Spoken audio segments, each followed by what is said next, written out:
That is just pure drama, Mom. I am way too busy for this stuff. My son's icy voice cut through the hospital room. I sat on the edge of the bed, still with a chest pain, and took a deep breath before answering. I fainted, son. This is not drama. I am Emily. I am 70 years old. And in that moment, it was not just my heart that hurt. He turned to look at his watch with annoyance. So what, you always exaggerate everything. That is when I understood that the boy I raised alone since I became a widow had turned into a man who saw me as a burden. Son, I could have died. I cannot drop everything every time you invent a problem. He muttered without looking up from his cell phone. The air became heavy, almost metallic. I felt my chest tighten, not because of the arrhythmia, but because of the certainty that I had become a hindrance in the life to which I gave everything. But son, I was always there for you.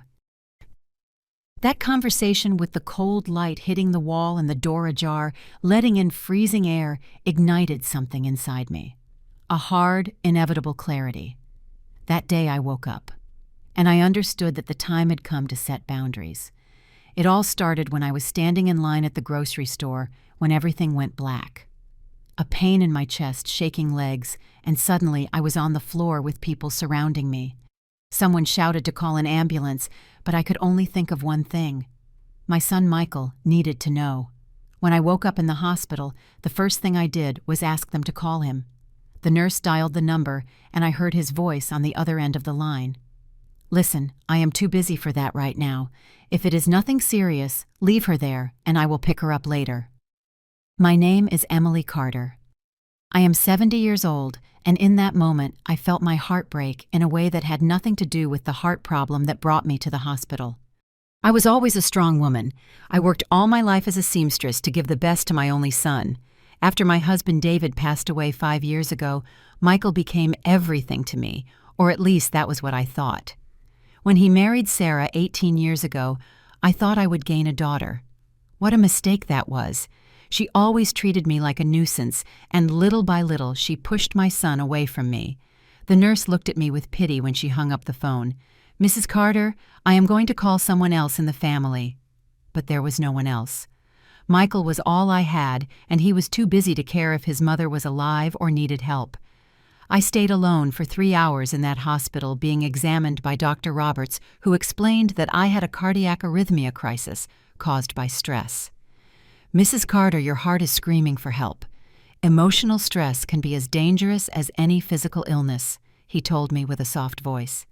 His words cut deep because I knew exactly what stress he was referring to. When Michael finally appeared, it was already night. He entered the room huffing as if I were a load he needed to carry. Mom, what an unnecessary scare this was. Sarah says you always exaggerate. Those words hurt me more than any physical pain I had felt in my life. I looked at my son, that 45-year-old man to whom I had dedicated my entire existence, and I did not recognize the loving boy I had raised. Michael, I said with a trembling voice, I fainted at the market. Strangers helped me when you could not even take 5 minutes to worry about me. He rolled his eyes in a way that broke my soul. Mom, you know I have responsibilities. Sarah is 3 months pregnant. Daniel has his studies, and I work 12 hours a day. I cannot drop everything for every little drama. Drama. He called my fainting my fear and my loneliness drama. In that moment, something very deep changed inside me. For the first time in 70 years, I began to question if the love I gave was being wasted. And a little voice deep in the back of my mind whispered a question that hit me like lightning. What if they really preferred that I disappear? I remembered when Michael was little, maybe 8 years old, and he got sick with chicken pox. I stayed awake whole nights taking care of him, putting cold compresses on his forehead, reading him stories to distract him from the itching. He would hug me and say, Mom, when I grow up, I am going to take care of you just like you take care of me. Now that same child looked at me as if I were a nuisance in his perfectly organized life. Sarah is pregnant, I asked, feeling a new stab in my heart. And when did you plan to tell me? Michael sighed with impatience. I was going to tell you when the time was right, but with this drama today, obviously it was not the time. And again that word drama, as if his own mother's suffering were something theatrical and unnecessary. Dr. Roberts returned with the results of my tests. "Mrs. Carter, you need to reduce stress in your life. Your heart cannot keep withstanding this emotional pressure. Do you have any family member who can stay with you tonight?" I looked at Michael, hoping he would say that of course he would take me to his house, that he would take care of me like I had taken care of him so many times. Instead, he checked his cell phone with impatience. "Doctor, my wife is pregnant and needs rest. Cannot she stay here one more night?" The coldness in his voice split my heart in a way I did not know was possible. The doctor looked at me with compassion, and then at Michael with an expression that clearly said what he thought of sons like him. "Mr. Carter," the doctor told him, with a firmness that surprised me, "your mother just suffered a heart crisis due to stress. She needs love and care, not to be treated like an inconvenience." Michael turned red with embarrassment, but not for the right reasons. He was annoyed because the doctor had scolded him, not because he realized how badly he had treated me. While Michael argued with the doctor about discharge options, I lay there remembering a lifetime of sacrifices. I remembered when I sold my few pieces of jewelry to pay for his college tuition. I remembered when I worked double shifts for 2 years to help him with the down payment for his house. I remembered when I took care of Daniel for months, when Sarah worked without even receiving a thank you. "It is okay," I interrupted their argument. "I am going to my house. I can take care of myself." The relief on Michael's face confirmed everything I needed to know. His own mother having a health crisis was a nuisance he wanted to resolve as quickly as possible. During the drive to my house, Michael drove in silence. I looked out the window at the streets of Chicago, feeling as if it were the first time I really saw them. "Mom," he finally said when we arrived at my house, "I hope you understand that now we have to focus on the baby that is coming. We are not going to be able to come over all the time." "I understand," I replied, and for the first time in my life, I really understood. I understood that to my son, I was no longer his beloved mother, but a heavy obligation. I understood that my 18-year-old grandson Daniel had learned from his parents that Grandma Emily was expendable, and I understood that my daughter-in-law Sarah had won the silent battle she had been fighting for years to push me away from her family. When Michael left that night, I sat in my favorite armchair where I had knitted so many little sweaters for Daniel when he was a baby. The house felt quieter than ever. It was not just the silence of loneliness, it was the silence of irrelevance. I had become irrelevant in the lives of the people I loved most. That night I could not sleep. I stayed awake thinking about the look of disgust Sarah made the last time I went to her house unannounced. "Mother-in-law," she had told me with that fake smile I already knew very well. "You should have called before. We are busy." They were always busy. Busy for everything that had to do with me. I thought about Daniel, my grandson, who was now 18 and hardly spoke a word to me. When he was little, he would run to me shouting, "Grandma Emily," every time he saw me. Now when I join them at family gatherings, he barely looks up from his phone to greet me. Sarah had done a perfect job teaching him that I was not important. I remembered Daniel's last birthday. I had saved for months to buy him the guitar he wanted so much. When I gave it to him, Sarah immediately said, "Daniel, say thank you to your grandmother and put that away. We will see if you are really going to use it." The guitar ended up in a corner, forgotten just like me. At 5 in the morning, I got up and went to the kitchen. I turned on the stove to make coffee, a routine I had followed for more than 50 years. But that morning, while I waited for the water to boil, something inside me broke definitively. Not with rage, not with drama, as Michael would say, but with a cold and painful clarity. I sat at the kitchen table where David and I had eaten breakfast together for 35 years before cancer took him away. I touched his empty chair, and for the first time, I allowed myself to admit a terrible truth. Since he left, I had been begging for love from people who no longer wanted me around. The sun began to rise, painting my kitchen a soft gold that reminded me of better times. I thought about all the times I had called Michael just to hear his voice and how he always seemed in a hurry to end the conversation. I thought about all the Sundays I cooked his favorite dish, hoping he would come to visit me, and how the visits had become shorter and further apart. In that moment, I understood something that hurt me more than the fainting spell the day before. It was not that my family had gradually stopped loving me. It was that they had not loved me for years, and I had been too blind to see it, or maybe too scared to admit it. I searched my purse for Dr. Roberts' card. I needed to ask him an important question. When he answered, despite it being very early, his voice was kind. "Mrs. Carter, how do you feel?" "Doctor," I told him with a voice that even I did not recognize. "I need to know something. If I keep living with this level of stress, what will happen to my heart?" There was a long pause on the other end of the line. "Mrs. Carter, being honest with you, if you do not change your emotional situation, your heart is not going to resist much longer. Chronic stress can be deadly, especially at your age." His words confirmed what I already knew in my soul. Either I changed my life or my life was going to end. After hanging up, I sat in that silent kitchen for hours. Not crying, not lamenting, just thinking about what kind of woman I had been before becoming a mother, desperate for the love of an ungrateful son. Thinking about the dreams I had before my world was reduced to the crumbs of attention Michael threw at me from time to time.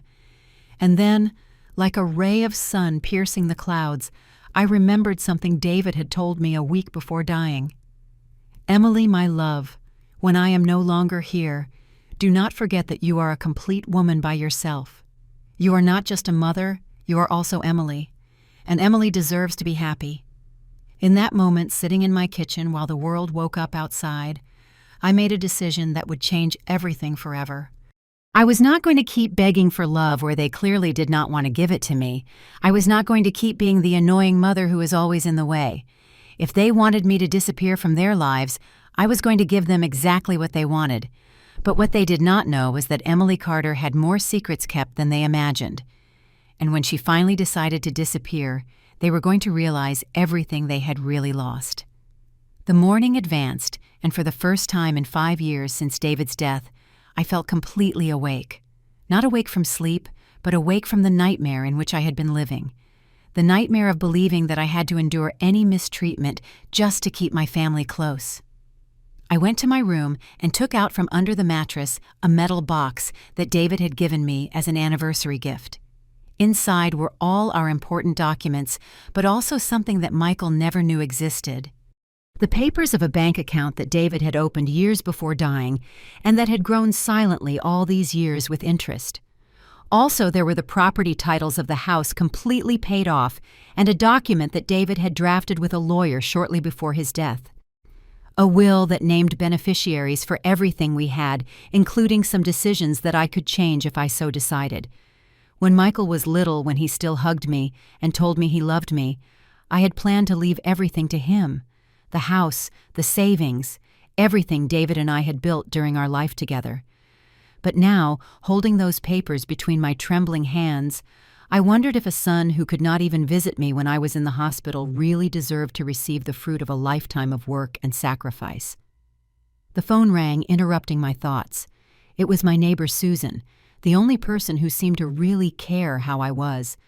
"Emily, honey, how did you wake up? They told me yesterday they took you to the hospital." Her warm voice reminded me that good people still existed in the world, people who cared without expecting anything in return. "Susan," I told her, and for the first time in days, my voice sounded firm. "Could you come have coffee with me? I need to talk to someone." Half an hour later, my neighbor was sitting in my kitchen listening attentively while I told her everything that had happened. "Oh, Emily," she told me when I finished my story, "that son of yours has become ungrateful, and that woman is not yours.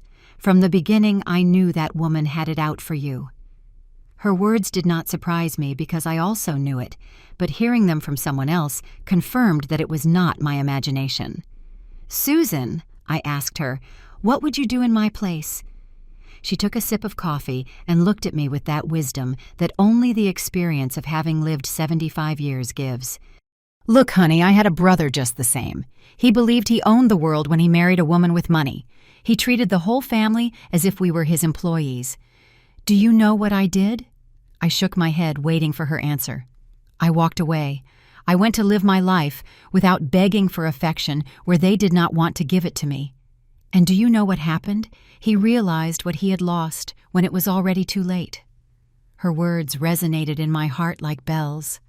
But Susan Michael is my only son. If I walk away from him, I am completely alone. She took my hands with her wrinkled but strong hands. Emily, you are already alone. The difference is that right now you are alone and also being mistreated. If you walk away, you are going to be alone, but with dignity. That phrase engraved itself in my soul. Alone, but with dignity. When Susan left, I stayed sitting in my living room looking at the family photos that hung on the walls. Michael at his graduation smiling while I hugged him proudly. Michael and Sarah on their wedding day where she had barely spoken a word to me during the entire ceremony. Daniel as a baby in my arms when he still needed me and loved me unconditionally. All those photos told me the story of a woman who had lived exclusively for others, who had sacrificed her own dreams, her own happiness, her own identity to be the perfect mother, the perfect grandmother. And now that woman was sitting alone in her house with her heart literally and figuratively broken, realizing that all that sacrifice had been in vain. But they also told me another story, the story of a woman who had been strong, who had worked hard, who had built a life next to the love of her life. A woman who had been happy before becoming a slave to the unrequited love of an ungrateful son. That night before going to bed, I opened the bottom drawer of my dresser and took out something I had not touched in years, my old notebook, where I wrote my thoughts when I was young. The yellowed pages were full of dreams I had before getting married, plans I had made, places I wanted to visit. I read about the 20-year-old Emily who wanted to travel to Sedona to learn about traditional weaving techniques, about the 30-year-old Emily who dreamed of opening her own sewing workshop, about the 40-year-old Emily who wanted to study to be an art teacher. All those dreams had stayed in that notebook, sacrificed on the altar of being the perfect mother. And now at 70 years old, I wondered if there was still time to be something more than Michael's rejected mother. I closed the notebook and hugged it against my chest. Tomorrow, I was going to start planning something I never thought I would have the courage to do. I was going to plan my own liberation because if my family wanted me to disappear, I was going to give them exactly that. But when Emily Carter disappeared, she would take with her everything they took for granted, and only then would they understand the true value of what they had lost forever. The silent house. The following days passed like a thick fog. I woke up every morning with the feeling that something fundamental had changed inside me, but it took me a while to understand exactly what it was. Michael did not call again after dropping me off at home that night from the hospital, not even to ask how I felt or if I had taken my medicine. His silence hurt me, but it was also teaching me something important. I was not a priority in his life, and maybe I never really had been. The house felt different now. It was not just the physical silence, it was as if the furniture itself was speaking to me, reminding me of stories I had preferred to forget. I sat in the armchair where I used to knit while I waited for Michael to come back from school when he was a boy. Right there, I had knitted dozens of sweaters for him, scarves, for the winter thick socks, so his feet would not get cold. I vividly remembered a day when Michael was 12 years old. He had come home crying because the kids at school made fun of him for wearing homemade clothes instead of brand name clothes. That night, I worked until 3 a.m. sewing for extra money to be able to buy him the sneakers he wanted so much. When I gave them to him, his smile lit up the whole house. "Mom," he had told me, hugging me tight, "you are the best mom in the world. When I grow up, I am going to buy you everything you want." Now, almost 40 years later, I wondered where that grateful child had gone. At what moment had he transformed into this cold man who saw his mother as an inconvenience? Maybe the answer was in the years that followed, when I kept sacrificing everything for him without ever teaching him the value of what he was receiving. The phone rang, interrupting my thoughts. It was Sarah. My heart jumped for a moment, thinking that maybe they had reconsidered, that maybe they had realized how badly they had treated me at the hospital. "How naive I was, Emily," she told me with that politely distant voice she always used with me. "Michael asked me to tell you that he will not be able to come this Sunday like always. We have an appointment with the gynecologist, and then we are going to look at cribs for the baby." She did not mention my fainting my health condition or if I needed anything at all.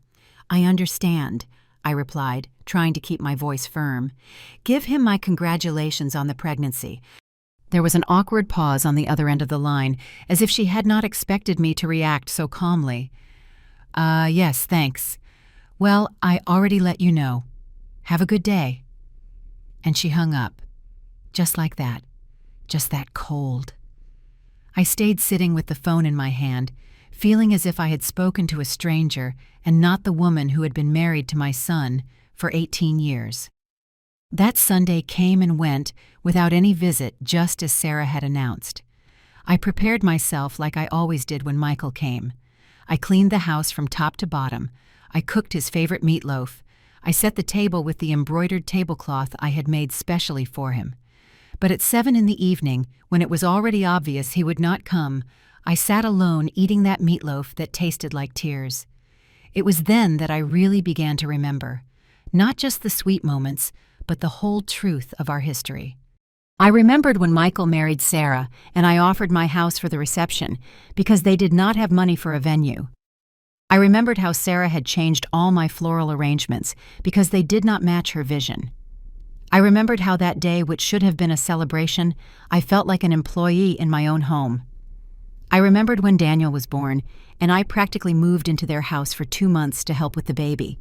Sarah had just given birth and needed rest, so I took charge of everything. Changing diapers, giving bottles, bathing the baby, doing laundry, cooking, cleaning. Michael worked long hours and came home only to eat dinner and go to sleep. One night when Daniel was barely 3 weeks old, he woke up crying with a fever. I spent the whole early morning with him in my arms, walking around the house, singing him lullabies, applying warm compresses.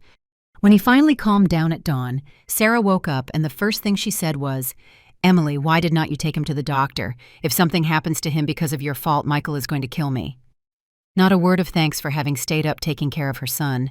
Not an acknowledgement that I had saved her night of sleep, just reproaches, and the implied threat that any problem would be my fault. In that moment, I should have set boundaries. I should have said something, but I stayed quiet because I thought that was what a good grandmother should do. The memories kept coming like an avalanche. I remembered when Michael needed money for the down payment on his house. I had saved $25,000 that David and I had put away for years for our retirement.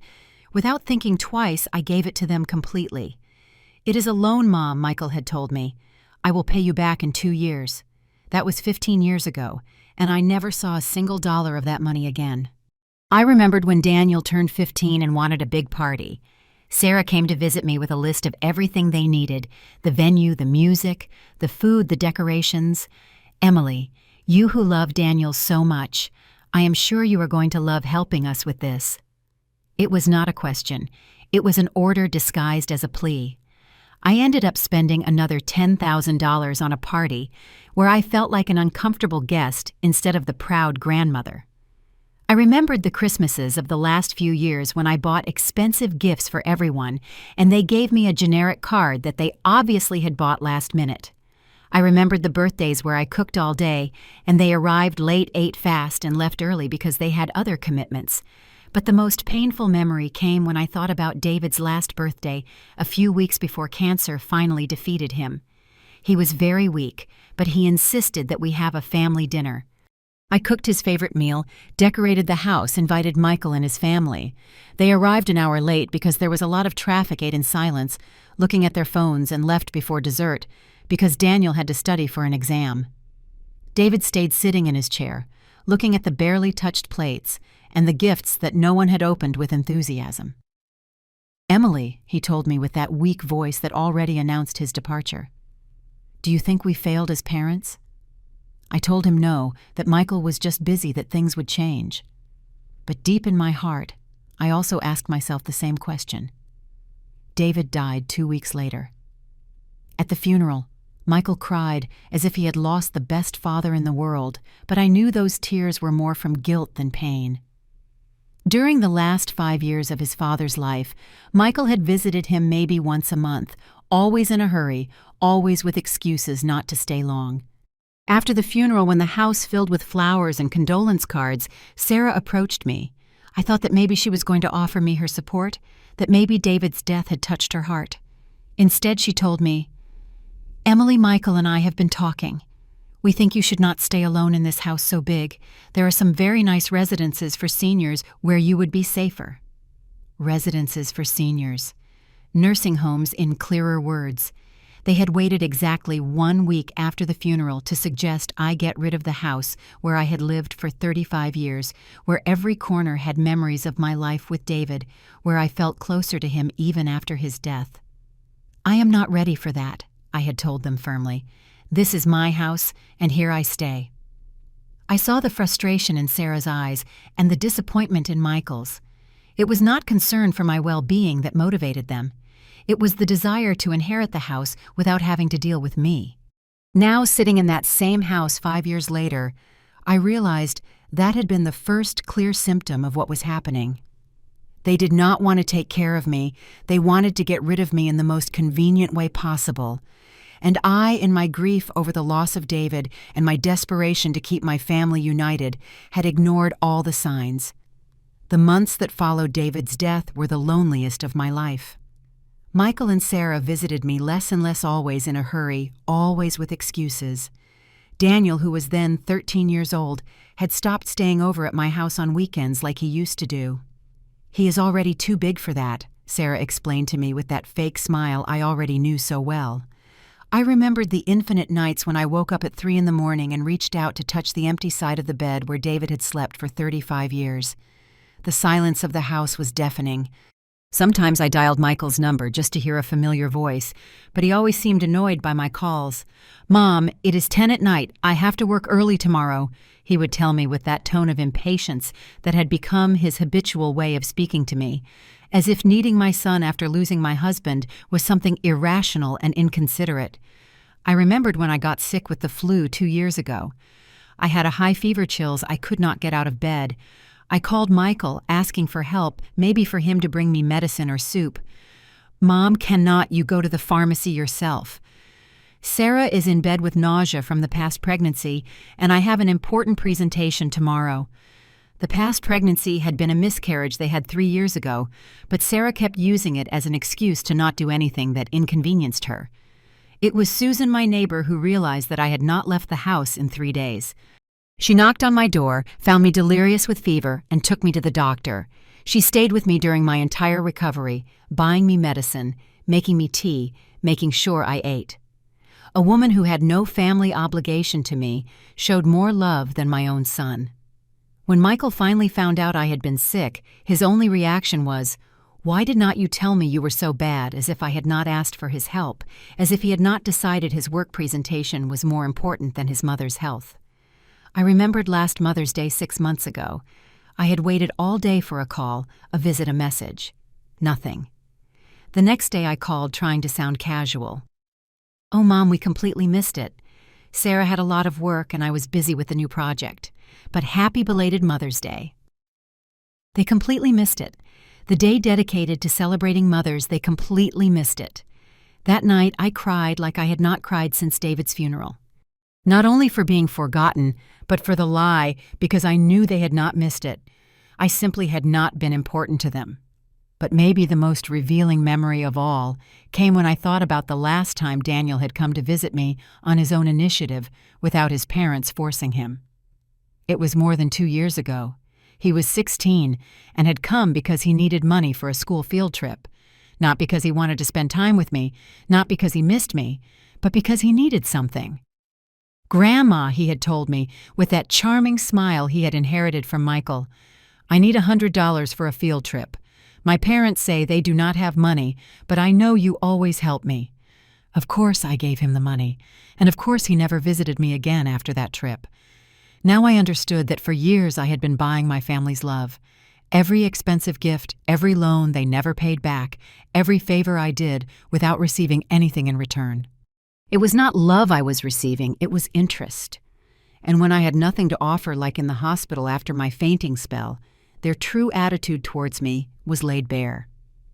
On Wednesday afternoon of that terrible week, while I organized the medications Dr. Roberts had prescribed me, I found something I had not seen in years. a shoebox full of letters David had written me during our dating years and the first years of marriage. I do not know what compelled me to open it, but suddenly I was sitting on the floor of my room, surrounded by yellowed paper and faded ink.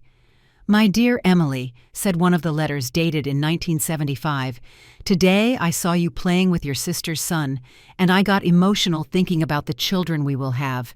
You will be a wonderful mother, because you have the most generous heart I know. Just promise me you will never let anyone abuse that generosity, not even our own children. True love is not begged for, it is given freely and received with gratitude." David's words, written almost 50 years earlier, hit me like a prophecy. He had seen in me the tendency to give without limits and had warned me about the dangers of that love without boundaries. If he were alive now, what would he tell me about the situation I found myself in? I kept reading. Another letter, this one from 1978, after Michael was born. "Emily, my love, I see how you pour yourself out for our son, and it fills me with pride. But I also see in your eyes that constant worry, as if it were your responsibility to make everyone happy. Remember that loving does not mean sacrificing your own dignity. Let us teach Michael to be grateful, to value what he receives, to give as much as he takes." David had seen the future better than I.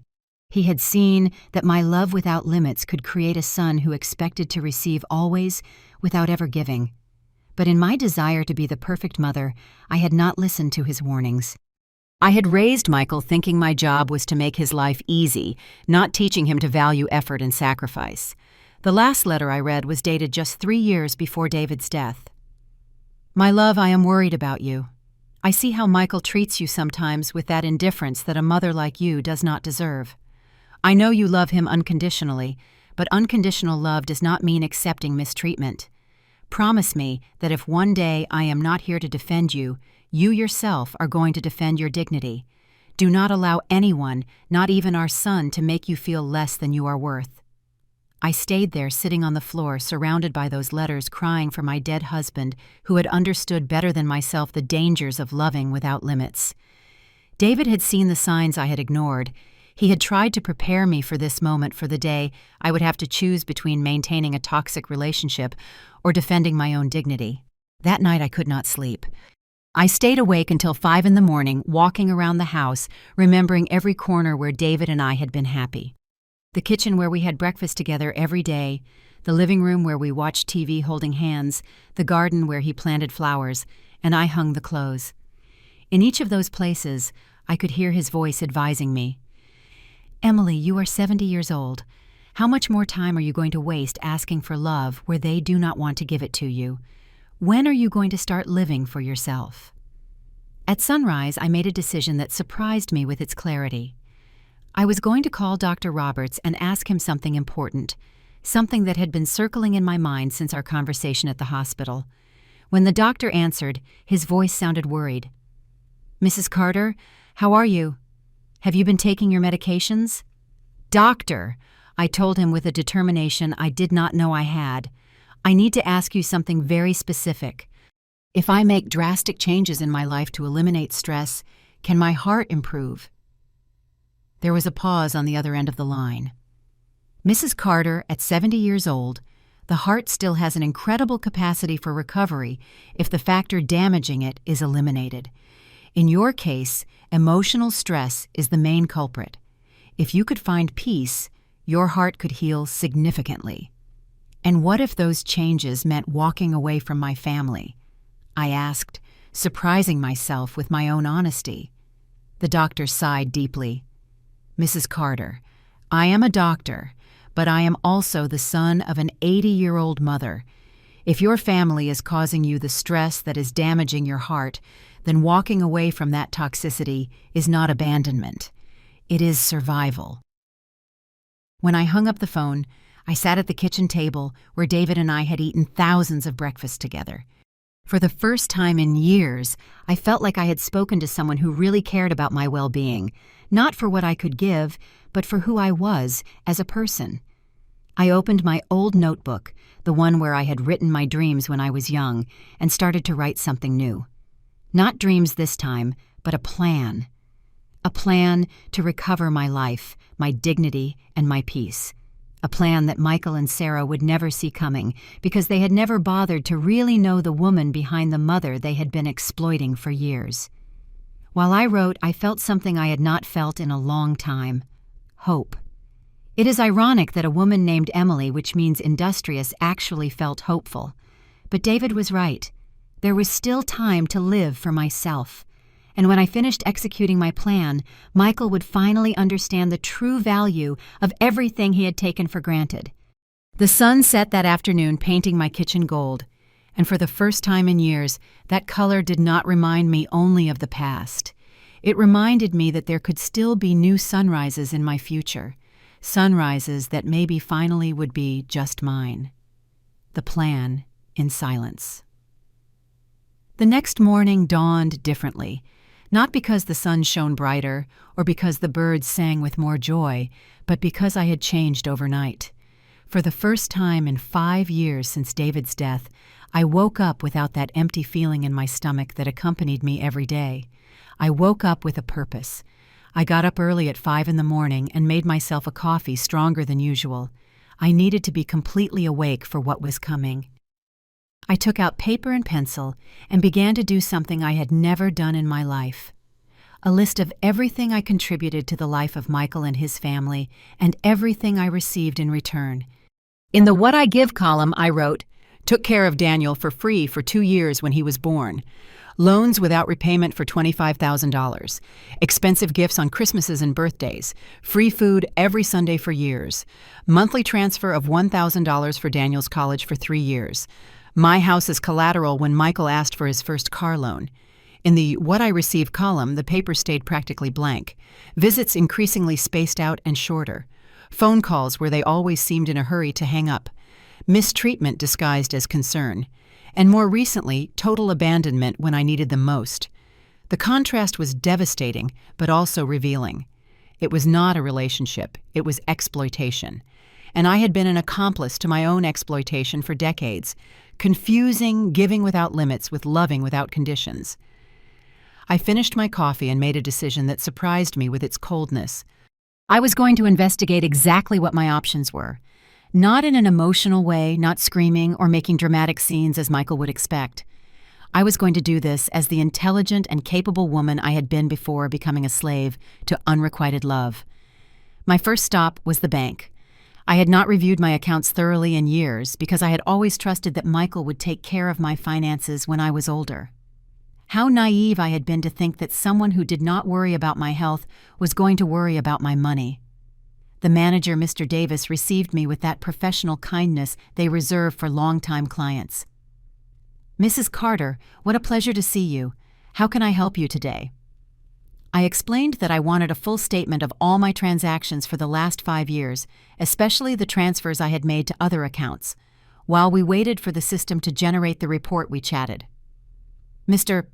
Davis," I asked, trying to sound casual, "if a person of my age wanted to make important changes in their financial situation, what options would they have?"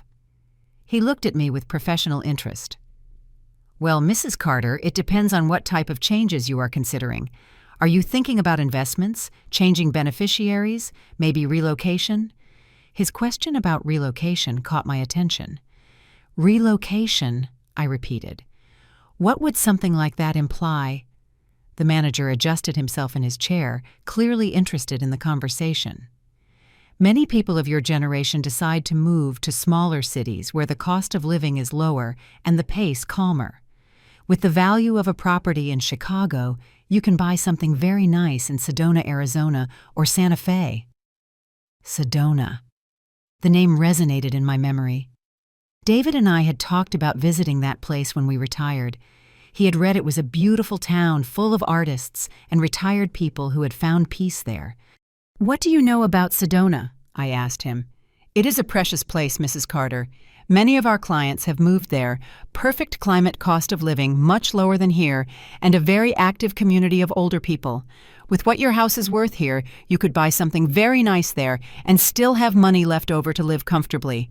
When the report was ready, the numbers shocked me.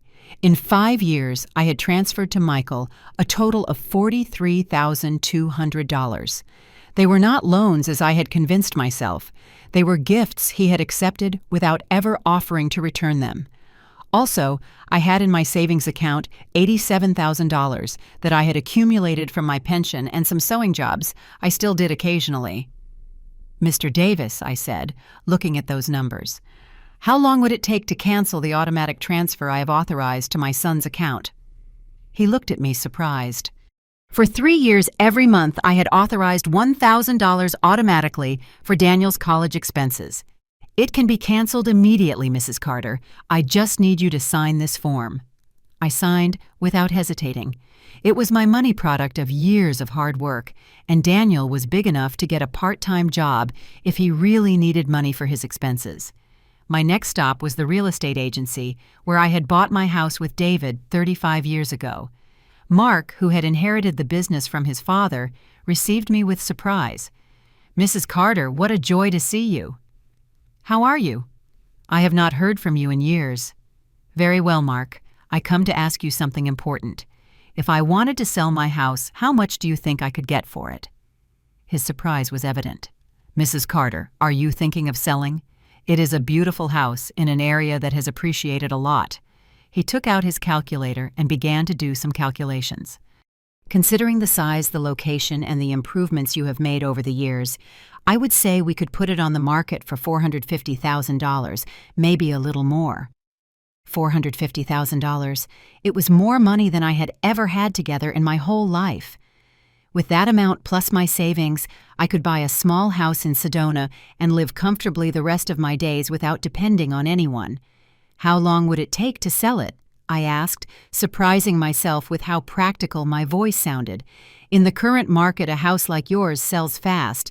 I would say in 3 or 4 weeks we could have a closed sale, maybe less if the right buyer appears." 3 or 4 weeks, enough time to plan everything carefully, without hurry, but without pause. "Mark, if I decided to proceed, could we keep it confidential until everything is ready?" I explained that I did not want my family to worry unnecessarily until I had all the details resolved. "Of course, Mrs. Carter, discretion is a fundamental part of our service." On the way back home, my mind worked at full speed. It was not just the money, it was the freedom that money represented. The freedom to make my own decisions without having to consult with Michael. The freedom to live without feeling I was a burden to anyone. The freedom to discover who Emily was when she was not defined solely by being Michael's mother. That afternoon, while I organized my papers, the phone rang. It was Daniel. For a moment, my heart accelerated, thinking that maybe he had called to ask how I was to apologize for his parents' coldness at the hospital. "Grandma," he told me with that voice that had changed from childish sweetness to adolescent impatience. "What happened with the money this month? My dad says the transfer did not arrive, and I need to pay tuition." There it was. Not a, "How are you, Grandma?" nor, "I heard you were in the hospital." Only the demand for money taken for granted. In that moment, I knew with absolute certainty that I was making the right decision. "Daniel," I told him with a calm that surprised me, "I canceled that transfer. At 18 years old, it is time you learn to earn your own money." There was a silence on the other end of the line. "But why, Grandma? You have always helped me. Did I do something wrong?" His confusion was genuine, and for a moment I felt a stab of pain.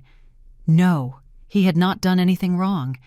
The mistake had been mine, teaching him he could expect to receive always without ever giving.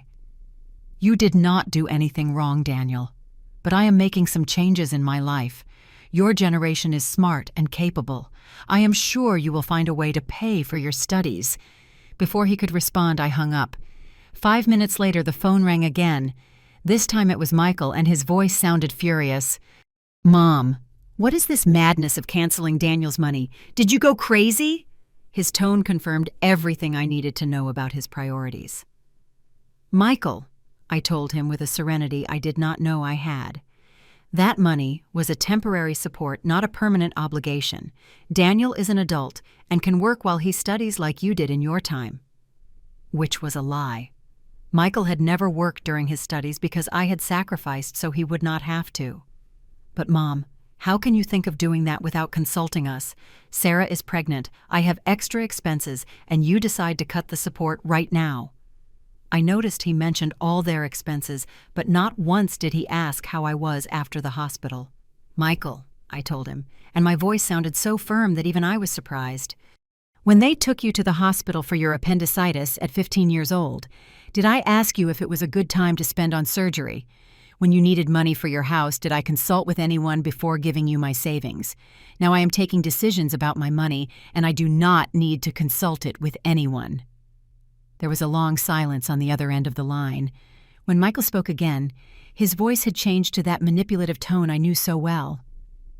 Mom, what is wrong with you lately? Since the hospital thing, you are acting very strange. Maybe we should make an appointment with a specialist. Sometimes heart problems affect thinking. There it was. The insinuation that I was losing my mental faculties because I had made decisions that did not suit them. Instead of getting angry, I felt a cold clarity. This was exactly the confirmation I needed that I was doing the right thing. Michael, I told him very slowly, my mind is perfectly clear, so clear that for the first time in years I am seeing things as they really are. I suggest you also have clarity.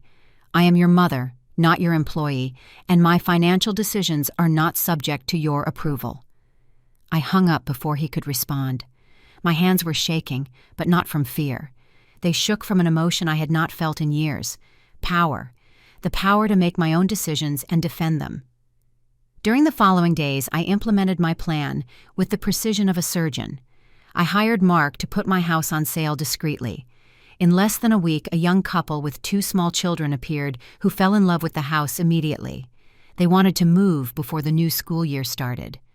While the sale was processed, I traveled by bus to Sedona to see the place David and I had dreamed of visiting.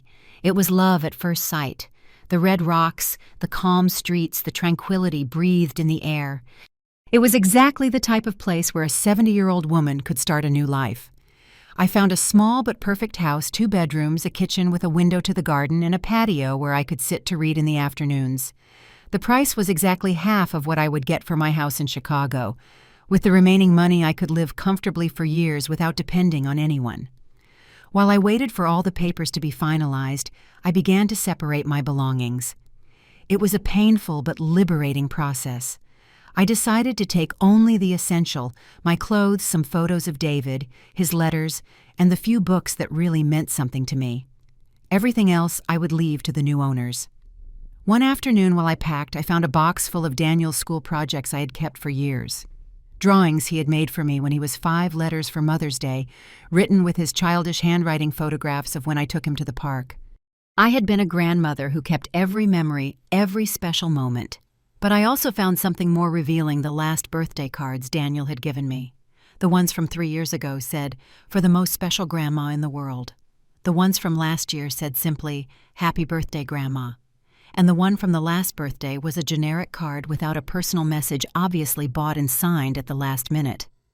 The progression was clear. As Daniel grew influenced by his parents' attitude towards me, I had become less and less important in his life. It was not his fault. It was the inevitable result of having become the grandmother who gave money instead of the grandmother who taught values. 2 weeks after putting the house on sale, all the papers were ready. The young couple had gotten their mortgage loan, and the closing date was scheduled for the following Friday. I had also completed the purchase of my new house in Sedona. Everything was ready for my new life. Thursday night, while I sat for the last time in the living room where David and I had been happy for so many years, I felt a mix of nostalgia and anticipation. This house had all my memories, but also all my pain. It was time to take only the good memories and leave the pain behind. I wrote a letter to Michael. Not a long and emotional letter full of reproaches, but something brief and direct. Michael, when you read this letter, I will have already moved. I sold the house and bought another one in Sedona. It was not an impulsive decision. I planned it carefully for weeks. During years, I believed my job as a mother was to make your life easier, even when that meant sacrificing my own happiness and dignity. I was wrong. My job was to teach you to be a good man, and in that I failed. The day I fainted at the market and you told me you were too busy to worry about me, I understood that I am no longer welcome in your life. So I decided to do what you wanted. Disappear. I am not running away with anger. I am leaving with sadness, but also with hope. Hope to find peace in the years I have left. Hope to remember who I was before becoming someone who begs for love where they do not want to give it. Do not look for me. This decision is final. May you be happy. Your mother. I put the letter in an envelope and left it in the center of the kitchen table, along with the keys I would give to the new owners. That last night I slept deeply for the first time in months. When I opened my eyes on Friday morning, I did not feel sadness, but a strange lightness, as if I had been carrying an invisible weight for years and finally had let it go. The moving truck arrived at 8 in the morning. There was not much to take, 3 boxes with clothes and personal objects, nothing more. While the workers loaded my few belongings, the neighbors began to come out of their houses. Susan was the first to approach. "Emily, what is happening?" she asked me with genuine concern. "I am leaving, Susan. It is time to start a new life." I explained briefly what I had decided. Her eyes filled with tears, but when I told her about Sedona and the little house I had bought, she smiled. "Oh, honey, I think you are doing the right thing. Sometimes to find happiness, you have to have the courage to leave behind what hurts us, even if that includes family." She hugged me tight. "I am going to miss you a lot." "And you, Susan. You are the only person who really worried about me these last few years." I gave her my new phone number and promised I would call her when I was settled. At 10 in the morning, the bus that would take me to Sedona was waiting at the station. While I moved away from Chicago looking out the window at the streets where I had lived for 70 years, I did not feel panic or regret. For the first time in decades, I felt free from expectations, free from mistreatment disguised as love, free from the obligation to be grateful for the crumbs of attention they threw at me. Michael and Sarah wanted me to disappear from their lives. They had achieved exactly what they wanted. What they did not know was that when Emily Carter disappeared, she would take with her everything they had taken for granted. And only then, when it was too late, would they understand the true value of what they had lost forever. The bus advanced towards my new life, and for the first time in years, the future seemed full of possibilities instead of obligations. Michael arrived at my house that Friday at 6 in the evening, as he had been doing sporadically during the last few months when he needed something. This time he came to ask me for money to buy the crib for the new baby Sarah was expecting. He had planned to surprise me with his visit, thinking that my resistance to giving him money had been just a temporary tantrum that would pass in a few days. What he found was something completely different from what he expected. According to what Susan told me by phone that same night, Michael arrived whistling with that confidence of a son who knows his mother will always be there to rescue him from his financial problems. He rang the doorbell several times, and when no one answered, he used the copy of the key I had given him years ago for emergencies. Upon opening the door, he found a completely empty house. Not just empty of furniture, but empty of the soul that for 35 years had filled those spaces with love, homemade food, laughter of grandchildren, and the unconditional presence of a mother who was always available. The new owners, the Johnson family, were finishing arranging their things when Michael entered without warning, Mrs. Johnson, a young woman with 2 small children, got scared seeing a stranger entering her new house without permission. "Who are you? What are you doing in my house?" she asked him with a firm voice, instinctively protecting her children. Michael stood paralyzed, looking around as if he had entered a different dimension. "Your house. This is my mother's house. Emily Carter. Where is she? What did you do with her things?" Mrs. Johnson relaxed, understanding the situation. "Ah, you must be Michael. Your mother sold us the house. She told us she had a son, but that we should not worry because he already knew about the sale." Of course I had not said that, but it was a white lie that avoided awkward questions. "She sold the house." Michael clung to the doorframe as if he were going to faint. "That is impossible. My mother would never sell this house. She lived here with my father for 35 years. There must be some mistake." Mr. Johnson appeared from the kitchen carrying a box. "There is no mistake, young man. We bought the house legally with deeds and everything. Your mother was very clear she wanted to sell fast to move to Sedona." "Sedona?" Michael repeated the words as if he were speaking in a foreign language. "My mother has never mentioned that place. When did all this happen?" 3 weeks ago we closed the deal," explained Mr. Johnson with patience. "Your mother seemed very determined. She said she no longer had anything holding her here." She no longer had anything holding her here. Those words hit Michael like a hammer. In that moment he began to understand the magnitude of what he had lost, but he still did not fully comprehend why. Did she leave any message? An address? A phone number? The desperation in his voice was palpable.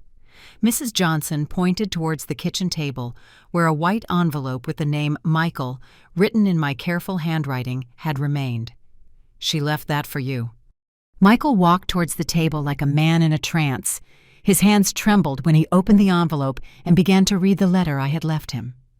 The new owners, respecting his privacy, retired to another room, but could hear when Michael let out a cry of anguish that seemed to come from the deepest part of his soul. He let himself fall into a chair that was no longer his, in a kitchen that was no longer his family's, reading a letter that explained he had lost his mother forever, not by death, but by something much more painful, by his own cruelty. According to Susan, who had been observing from her window, Michael remained sitting in that kitchen for more than an hour, reading and rereading my letter. Every now and then he could be heard crying like he had not cried since he was a small boy. When he finally left the house, he had red and swollen eyes. He walked directly to Susan's house and knocked on her door with desperation. "Susan," he told her with a broken voice. "Did you know my mother was going to leave?" Susan, who had promised me not to reveal the details of my plan, but who also was not going to lie to protect him, answered with the honesty he deserved. "Michael, your mother was planning this for weeks. Every day I saw her sadder, more alone, more abandoned. The day you fainted at the hospital and you told her you were too busy to worry about her, something broke in her heart that could no longer be repaired." "But it was just a fainting spell," protested Michael, looking for some justification for his behavior. "It was nothing serious. The doctor said it was just stress." "Just stress." Susan looked at him with a mix of compassion and disapproval. "Michael, your mother had stress because for years you have treated her as if she were an uncomfortable piece of furniture in your lives, as if she were a heavy obligation instead of the woman who sacrificed her whole life for you." Michael crumbled completely. "Where is she?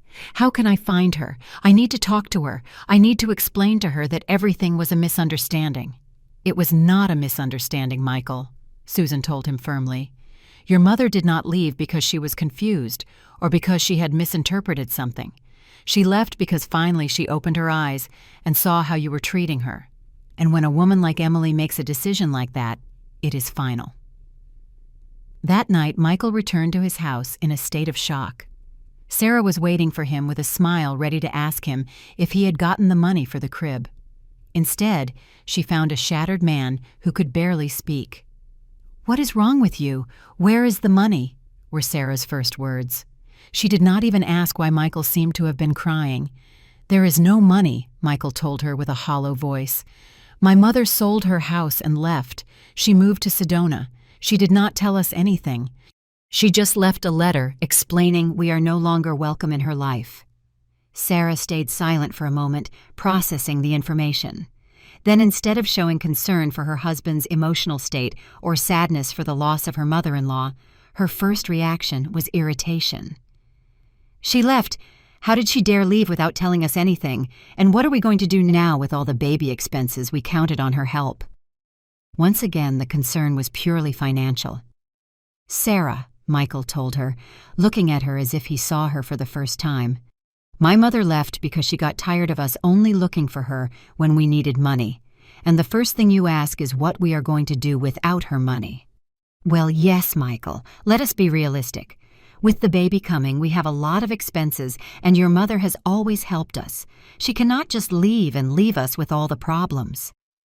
Sarah did not see the contradiction in her words. On one hand, she admitted they always depended on my financial help, and on the other hand, she did not understand why I had walked away from them. It was in that moment Michael began to see his wife clearly for the first time in years. He saw the selfishness that had always been there, but he had ignored.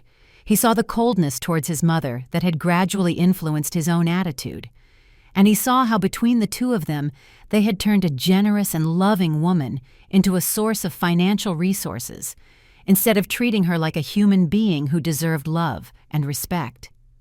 Daniel arrived home that night, expecting to find his family celebrating the money they had gotten from Grandma for his tuition.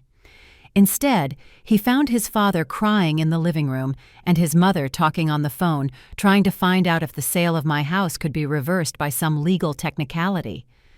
"What is happening?" asked Daniel, genuinely confused. Michael looked at him with eyes full of tears. "Your grandmother left Daniel. She sold her house and moved to another city.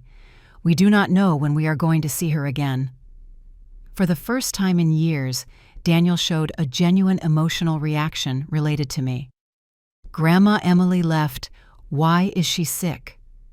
"She is not sick in the body, son," Michael told him with a broken voice.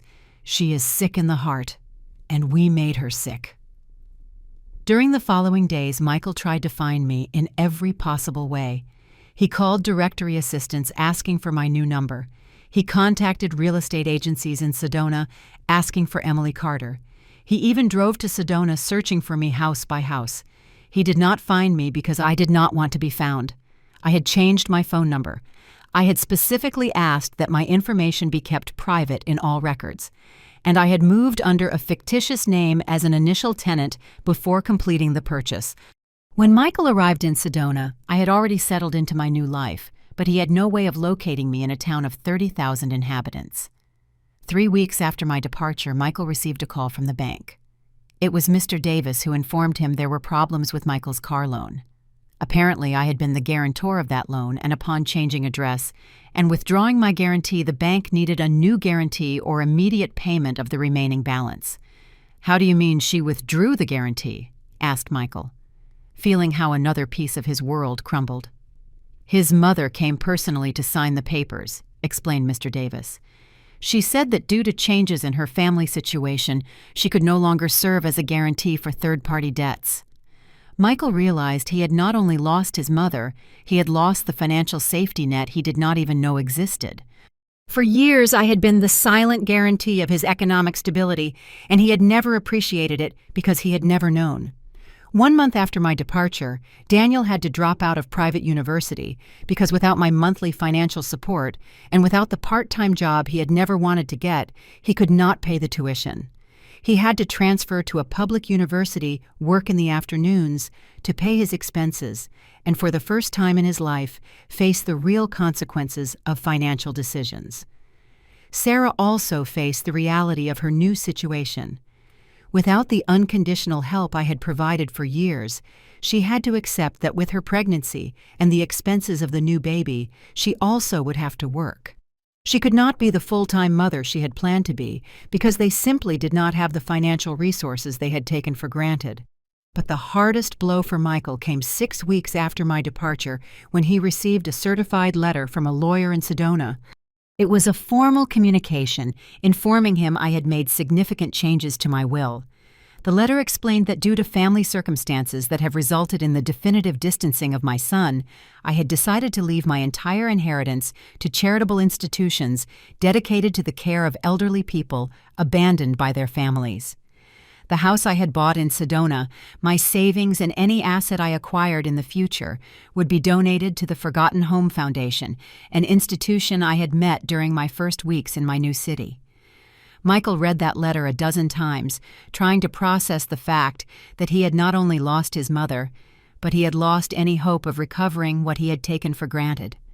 My forgiveness, my support, and the inheritance he had always assumed would be his. That night, Michael sat in his living room and tried to explain to Daniel what had happened. "Son," he told him with a broken voice, "your grandmother not only left, she removed us from her will. Everything she had, everything your grandfather left, Everything she worked for years, she is going to donate to strangers. Daniel, who had spent the last weeks facing the real consequences of his grandmother's absence, finally understood the magnitude of what they had lost. "Dad," he asked, with a sudden maturity pain had given him, "were we bad to Grandma?" Michael broke completely. "Yes, son, we were horrible to her, and now it is too late to fix it." 2 months after my departure, Susan received a postcard from Sedona. It was a beautiful image of the red rocks and the desert landscape. On the back I had written, "Dear Susan, I am fine, very fine. I have a small garden where I grow tomatoes and flowers.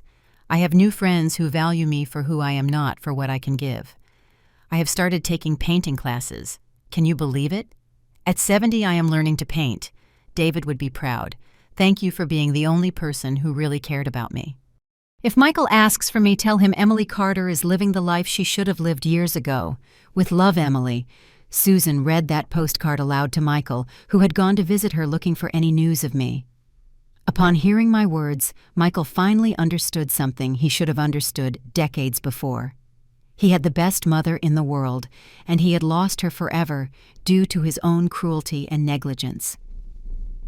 6 months later, Sarah gave birth to a beautiful girl they named Emily, in a last desperate attempt by Michael to honor my memory. But when they held the baby in their arms, they realized something painful. This new Emily would never know the original Emily.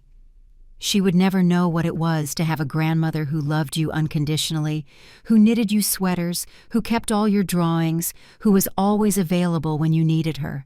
Michael looked at his new daughter and saw in her eyes a future where he would have to explain why the grandmother for whom she was named was not present in her life. He would have to confess he had lost his own mother not by death or illness, but by his inability to value unconditional love while he had it, and in the silent nights when he rocked little Emily to sleep. Michael finally understood the real meaning of loss. He had not lost just a mother. He had lost his history, his safety net, the person who had loved him without conditions for 45 years. He had lost all that due to the arrogance of believing a mother's love was infinite and indestructible, no matter how much abuse it had to endure. He had learned too late that even the deepest love has limits, and that when those limits are crossed, consequences can be definitive and irreversible. The cruelest lesson of all was knowing that somewhere in Sedona his mother was alive, healthy, and happy. But that happiness did not include him and would never include him again. Michael had achieved exactly what he had been asking for years, that his mother disappear from his life and stop bothering him. Only now that he had achieved it, he realized it had been the worst tragedy of his existence. The peace of rebirth.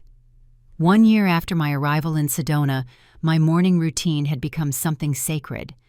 Every day I wake up at 6 in the morning, not out of obligation, but because my body and soul have found their natural rhythm. I prepare coffee in my small kitchen while I listen to the song of the birds nesting in the mesquite tree in my garden. My house is small, but perfect for me. 2 bedrooms, a patio with a view of the mountains, and a little garden where I have planted tomatoes, aromatic herbs, and the flowers David always loved. Every morning I water my plants while the sun paints the mountains gold, and I feel a peace I had not known in decades. I have discovered things about myself I had forgotten during years of being solely Michael's mother. It turns out I have a talent for painting. At 70, my arthritic hands have learned to hold a brush and create small paintings of the red rock landscapes of my new city. I also discovered I love reading novels, something I never had time to do when my life revolved around the needs of others. On Sunday mornings, I go to the local market where the vendors already know me as Ms. Emily, the lady who paints. They treat me with the warm respect any older person deserves, without the condescending pity I had started to receive in Chicago. Here I am, simply Emily, not the abandoned mother or the lonely grandmother. I have new friends. Helen, a 65-year-old widow who moved here from Boston after her children made her feel like a hindrance. Karen, a retired teacher who never married and lives surrounded by books and cats. Mary, an artist who arrived from California 10 years ago looking for inspiration and found a new family among the women of this community. We meet every Thursday afternoon in the main town square. We bring our knitting, our books, our paintings. We talk about everything and nothing about the weather, about our aches, about the books we are reading, about the dreams we still want to fulfill.